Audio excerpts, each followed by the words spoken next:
le attività di soccorso e di ricovero dei migranti nell'Agrigentino dopo la conclusione di Mare Nostrum. L'intervista al prefetto Nicola Diomede. Davide Saia. Oltre 100.000 persone soccorse, decine di migliaia di vite salvate, 558 interventi, 728 scafisti arrestati e 6 navi sequestrate.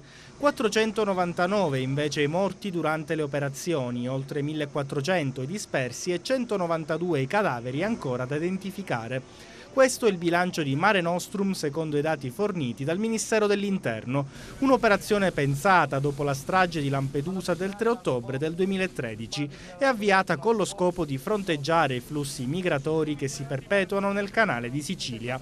Un intervento che ha avuto dei costi onerosi e che proprio per l'ingente spesa, 114 milioni di euro in un anno, è stato oggetto di critica da parte della politica e dell'opinione pubblica, poiché queste somme sarebbero state corrisposte solamente dall'Italia, senza nessun contributo della Comunità Europea.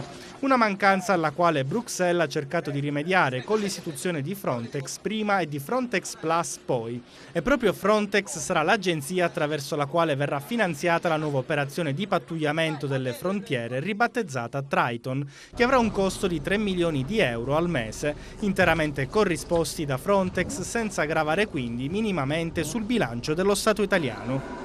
Con la nuova operazione, che sarà coordinata dal Centro Militare Romano di Pratica di Mare, si arretrerà il raggio di azione avvicinandosi così alle coste libiche e sarà ripristinato il ruolo strategico dell'isola di Lampedusa. Inoltre verranno mantenuti e migliorati tutti gli standard sanitari e di sicurezza di Mare Nostrum. E di Triton e dei suoi tempi di avvio ci parla il prefetto di Agrigento, Nicola Diomede. Sul piano operativo aspettiamo ancora concretamente indicazioni diciamo così, dai vertici, dal governo nazionale. Quello che per ora è dato sapere, le due fasi avranno un momento di accompagnamento e via via poi si svilupperanno le operazioni più specifiche di Triton o Triton, come si può dire all'inglese, che subentra a Mare Nostrum. Aspettiamo gli eventi e noi intanto attraverso quella riunione che riguardava specificatamente l'assistenza sanitaria ai migranti abbiamo ritenuto di focalizzare questo specifico aspetto per quel che riguarda l'isola di Lampedusa, che è al centro del Mediterraneo e quindi è al centro delle operazioni di Mare Nostrum e di Triton.